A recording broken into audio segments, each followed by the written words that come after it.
Bonjour à tous, j'espère que vous allez tous bien. Aujourd'hui, je viens vous parler du fait de réussir ces examens de fin d'année.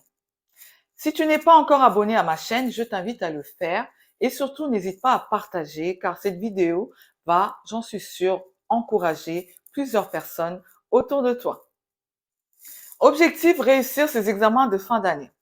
J'ai donc 9 points que j'ai préparés pour toi pour t'aider à réussir tes examens de fin d'année. On va commencer. Donc, premier point, faire la liste de tout ce qui pourrait t'aider à atteindre ton objectif. Donc, ça peut être de réviser. Ça semble bête, mais ça fait partie des choses que tu pourrais mettre. Donc, réviser, te coucher tôt, te faire aider par un professeur privé et plein d'autres choses que tu pourrais avoir en tête pour t'aider à atteindre ton objectif. Deuxièmement, connaître ses points forts et ses points d'effort. Je prends exemple sur le fait de connaître son système d'apprentissage. Est-ce que tu es plutôt une personne qui a besoin de pratiquer pour retenir ou d'entendre pour retenir ou encore de voir pour retenir? Ça peut être les trois à la fois, ça peut être 2 sur 3 ou alors 1 sur 3. Donc c'est vraiment en fonction de chacun d'entre nous. Ça va te permettre d'être efficace dans tes révisions quand tu connais ton système d'apprentissage. Troisièmement, connaître tes ressources. Les ressources internes, les ressources externes. Les ressources internes, c'est tout ce qu'il y a en nous. Par exemple, la motivation personnelle, les valeurs, donc la détermination, le courage, toutes ces choses-là. Si tu n'as pas encore regardé ma vidéo sur les valeurs, n'hésite pas à retourner la regarder parce que je parle justement de tout ça. Donc, tout ce qui est interne, c'est vraiment tout ce que nous avons au-dedans de nous qui vont nous permettre et nous porter vers notre objectif qui est de réussir nos examens de fin d'année. Ensuite, les ressources externes. Qu'est-ce que c'est? Forcément, tu l'as compris, c'est tout ce qui est externe à toi. Ça peut être la famille, les professeurs, les enseignants, les amis, le matériel qu'on a, l'environnement dans lequel on se trouve. Tout ça, ce sont des ressources extérieures. Quatrièmement, apprendre à gérer son stress. Il faut savoir que le stress tire sa source de nos émotions et de nos pensées. Voici un exercice simple qui va t'aider. Si par exemple ta pensée est « je vais échouer », il te suffit de remplacer cette pensée par « j'ai le désir d'y arriver » ou « je vais réussir ». En fait, ça consiste à renverser son système de pensée, renouveler sa mentalité et remplacer par des choses positives qui vont nous aider à avancer. Cinquièmement, avoir une bonne organisation. Organiser son temps, organiser ses cours, organiser ses notes. Tout doit être classé aussi bien sur son PC que sur le format papier. Tout doit être bien organisé pour que, au moment des révisions, que ce soit plus simple. Que tu n'aies pas à fouiller partout pour retrouver des informations, pour retrouver des notes. Donc, vraiment, le but est de gagner du temps et d'être efficace. Sixièmement, se mettre au travail.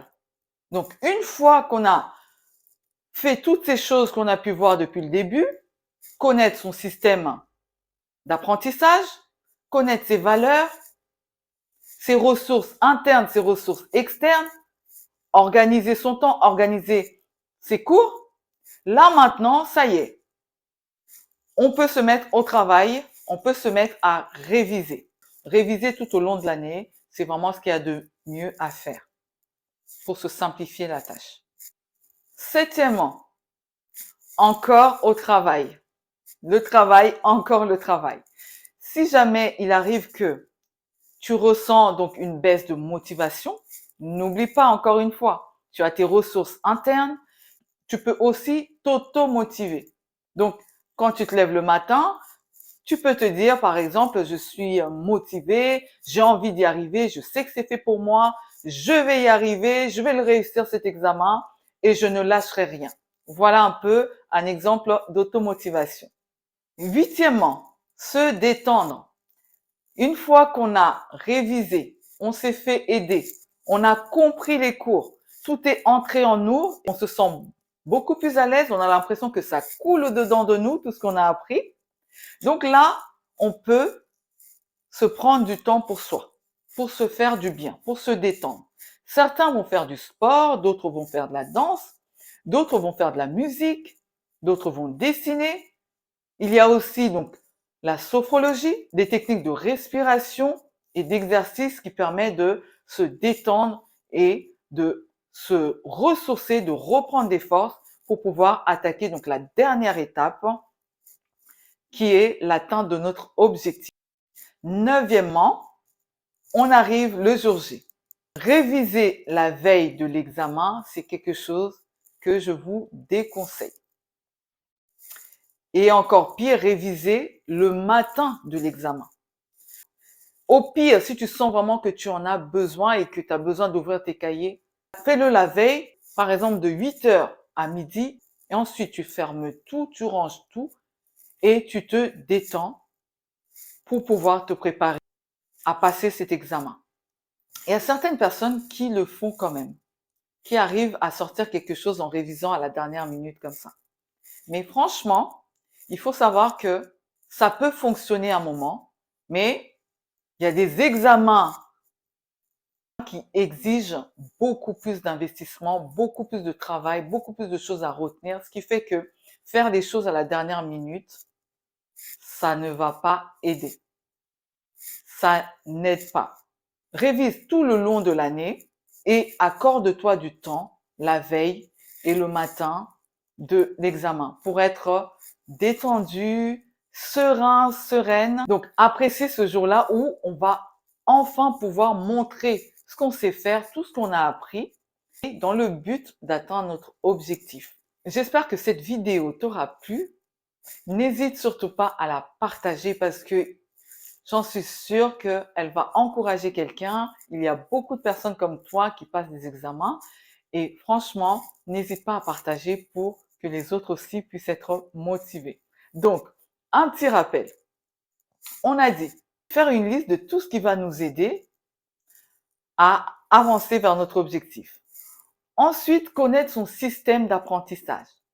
Connaître ses ressources externes et internes. Gérer son stress. Organiser son temps. Ensuite, se mettre au travail. Et encore au travail. Et pour finir, se détendre et se préparer pour l'examen. Merci beaucoup. N'hésite pas à me suivre dans mes différents réseaux sociaux, Instagram, TikTok et ici sur YouTube. Je te dis à très vite. Merci beaucoup.